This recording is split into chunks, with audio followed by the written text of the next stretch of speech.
You're listening to The Money Hour with your host, Tina Mitchell, and co-host Keelan Harvey on Alternative Talk AM 1150. Now, back to the show with local mortgage experts Tina Mitchell and Keelan Harvey. Welcome back to the Money Hour on 1150 AM KKNW, the Saturday, March 23rd show. I am your host, Tina Mitchell. And your co-host, Keelan Harvey. Your local mortgage experts. We bring into studio each week the best of the best in all areas regarding your financing and everything regarding your money. If you're hearing our show at a different time or day, you are listening to a rebroadcast, but we're here to answer any questions or connect you with the guests that we have on the show. Please call the show at 1-855-400-1150. Again, that's 1-855-400-1150 or online at themoneyhour.com. And in studio right now, Marcelle Allen with Dreamosity, how to elevate your digital influence. Marcelle, thank you for coming back in studio. We have all of our regular contributors that are here today. Thank you so much for having me. It's an honor to be back. Love it. And a little bit about Marcelle. She is author of Financial Joy, and I'm so excited she actually brought us her book, Yes. Victoria. Financial Joy, local social media manager and laughter coach. Oh my gosh, I love that. We all need some laughter. She motivates authors, artists, and achievers to get curious and confident about their financial situation while leveraging social media to grow their business. She supports others in understanding the patterns of their sales system, marketing efforts, and financial results. She helps clients with marketing, advertising, and is the creative force behind her consulting agency, Dreamosity. Marcelle is also the co-owner of Laugh Tech, where she trains folks to be more memorable and humorous when developing content for their online campaigns. She wants everyone to realize that the minute you start to use video, here's video again, you've now entered the entertainment industry. Love it. Marcelle, let's start out with just a success story with Financial Joy. Tell us about it. Give us some boots on the street stories here. What's up? Thank you. Well, it's published now, and the other night at a comedy show, I was talking to a local. He's a real estate agent and a comedian, and he's like, "Hey, what's new?" I'm like, "Well, I sold 50 books, right? My first 50," and he was like, "Hey, that's awesome. What's the book about?" So I tell him about the snail, the ostrich, and the seagull, and how the seagull is not afraid to ask for the sale. So just last week, he calls me and he's like, "Hey, Marcelle, I asked for the order. I was at this open house and I was having this conversation with the guy, and he was like, he could have just totally kept having a conversation. And he had that moment where my voice was in the back of his head. He was like, mine. How do I get this guy? So he asked for the sale, and it was an $18,000 commission. Wow. So I'm just thrilled for him because it's like, I don't know. So I always say the task is to ask. Yeah, the task is to ask. Worst case, you get a no. So you talk in your book about the ostrich, the snail, and the seagull. How does each of these show up with people in their business? Yeah, so the snail is someone who's slow and steady. Maybe they're underproducing. Maybe they haven't even thought about video yet, or they want to, but they're afraid to do it. And they're not very aggressive, or they're not having fun yet, and they haven't learned how it's fun. And then the ostrich is bold, they're dynamic, they're excitable, they're very just fun to listen to, but their head might be in the sand, and they're not paying attention to the numbers. They're not looking at their bank statement. They don't know the credit score. They don't know how to qualify. Like, they're just kind of oblivious to how many views they got in their video even. And then the seagull is someone, or an eagle, as Keelan liked to say, is someone who's confident in the marketplace, not afraid to say mine, right? And to go for the ask. So they're out there, they're running their territory, they're getting good checks, they're confident, and they're having fun with it. Yeah. So it's really fun when people realize that they get to choose who they're being. And it's okay to have a day where you're like, I want to be a snail. Like, yes. I'm just going to chill. Like, that's okay, you know? Yeah. As long as you're intentionally doing it. Yeah. And it's good to at least know what you are, right? Yeah. At least be honest with yourself, so you can say, okay, I'm a snail today, but guess what? Tomorrow I'm going to be a seagull. Yeah. And then you go out, and $18,000 could have walked out of that person's life, and they would have never have known the difference if they didn't ask. Yeah, and I think money does walk away from majority of us because it's really hard sometimes to ask. Sometimes people just want what's the next action, right? And they just walk away like, it's kind of awkward. Maybe we'll just let it go. So that's really good. Let's talk about spreadsheets. So they're pretty common for tracking financial joy. What a transition. Yeah, that's pretty abrupt, wasn't it? Why are we proposing an entirely new model in financial joy? And I previously being a financial advisor, numbers are important, people. Figure out where you're at.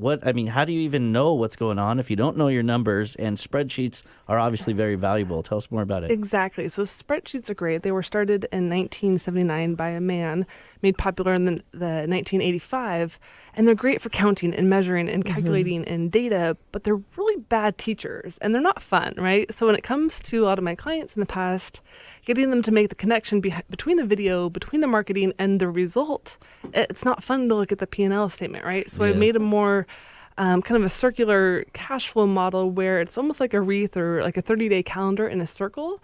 So people can understand that each day as they're networking and planting seeds, and then they can start again. So for the snail, it's like you don't just have one bad deal and then like wait 10 days to go do something. It's like you need to get back out there. Yeah. And so it's a different way to visualize cash flow, and then it's just a lot more fun and social. So for especially my female clients, it's way more fun.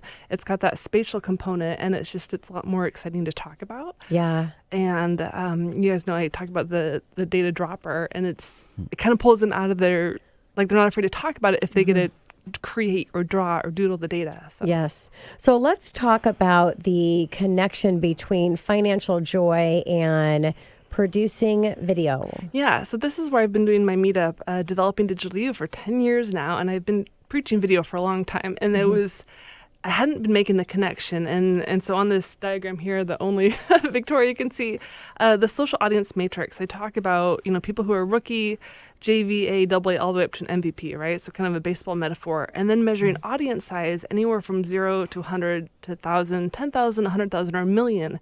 And you can have a video that goes viral, but it doesn't necessarily pay the bills, or you might not.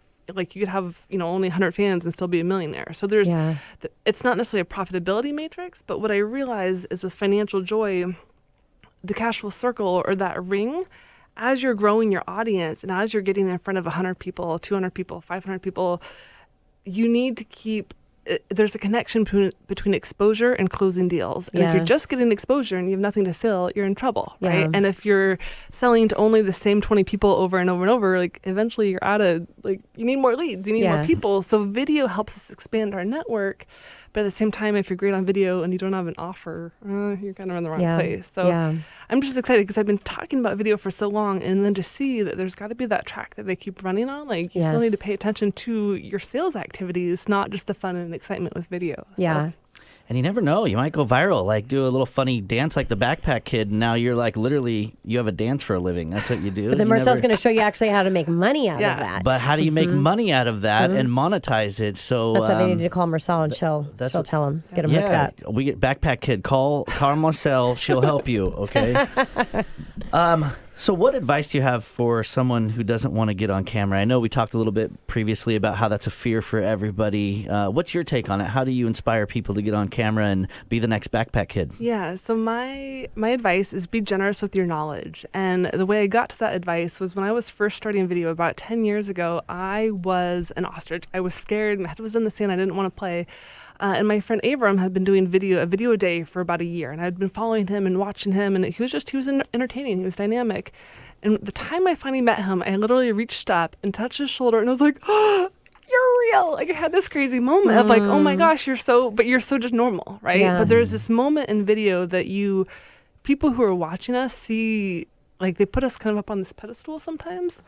And anyway, so he asked me, he's like, "Marcelle, your business is Dreamosity. It's all about generosity. Why are you not doing video? Isn't that kind of selfish of you?" And I was like, Yeah. oh, snap.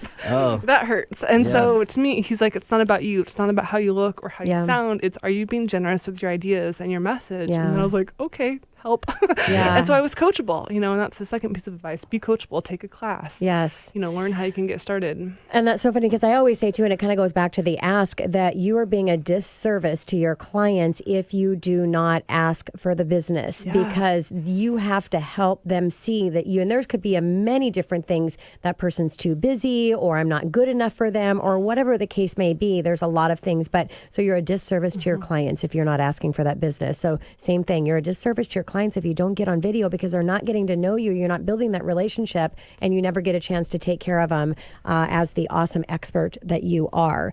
So mistakes, let's talk about what you should really be careful about in mistakes when leveraging video. Yeah, so mistake number one is people don't realize they're now in the entertainment industry. They've got to entertain. They've got to be dynamic. They've got to kind of pick up the pace a little bit and smile. Like, be an uptime, right? Don't be just boring and slow. Like, no one wants to listen to you if you're kind of boring with it. And then the second piece of advice is syndicate your content, right? Sometimes if you're a small person team, you have to get that video to get the first 10 views or 100 views. You share it in a couple of groups. You move it around, and there's different tactics to get 1,000 views or 10,000 views.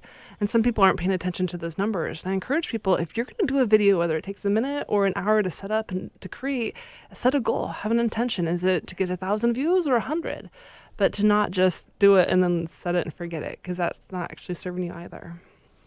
So, Marcelle, I was talking to somebody just recently about video, and I think it's fear for this. But one of the things I've heard is, how's that going to get me business? Like, and I swear that's like the number one thing, right? Oh, I'm just going to get on video, and all of a sudden my phone's going to blow up, and I think it's kind of a way to have a story for yourself, so you can kind of back away from that, and fear can take over because it clearly helps.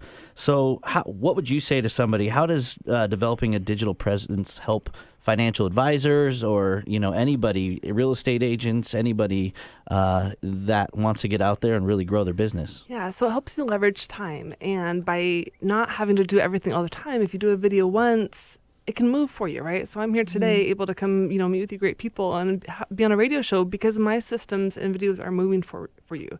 And as you build that digital presence, you'll get, 100 views a day, 1,000 views a day, or a month, and you start to have momentum with it. So you have free time to go out and actually see people face to face, to go to, happy hour and to actually go close business. But if you're exhausted, it's because you don't have leverage, and the video can help you leverage your time. Yeah. Love it. So you talk about results per hour. Share a little bit more about what you mean. Yeah. So when we're starting out in our careers, we're often getting paid, $12 an hour, $20 an hour, $50 an hour.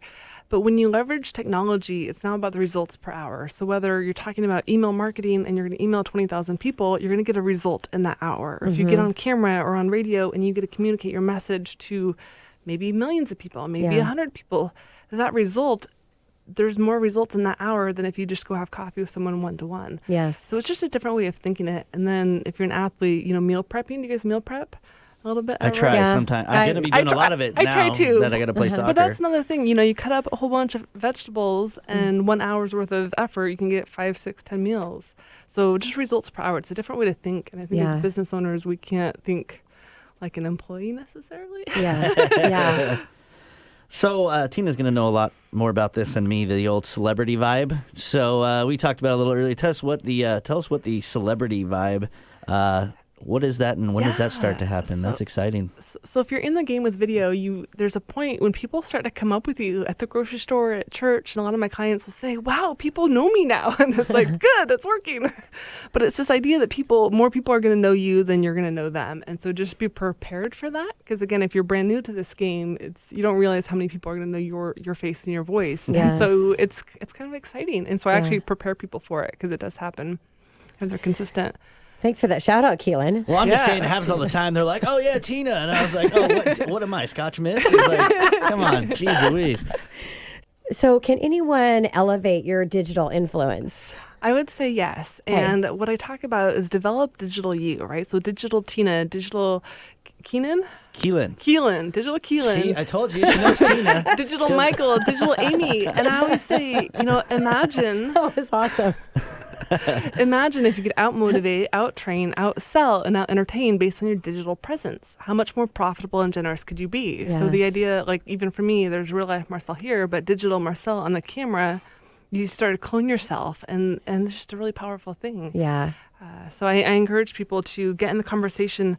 The other thing I wanted to say about elevating your presence online is I've spoken with a lot of agents, and they're like, oh, branding doesn't matter. And I'm like, that's like telling a seller that curb appeal doesn't matter. That's branding crazy. matters because it elevates on my little audience matrix here. It takes you from rookie to expert. If you have high quality branding, you look amazing and people trust you. And if you're sloppy and messy, questionable. Right? So true. So anybody can do it, though. Say, I paid her $1 about the Keelan name, just FYI. Was that did you guys set that up beforehand? Oh, yeah, That's messed up. We did. Wow, could have done any better. Marcelle, thank you so much for coming into studio. It was a great honor talking with you and just really excited about everything that you're doing. Thank you. And that's a show. I guess that's it. I'm just like tongue twisted here. And this is your host, Tina Mitchell, signing off for the day. And your co-host, Keelan Harvey. And your local mortgage experts will be here same time, same place next week, right here at 11:50 a.m. KKNW. Enjoy the rest of your weekend.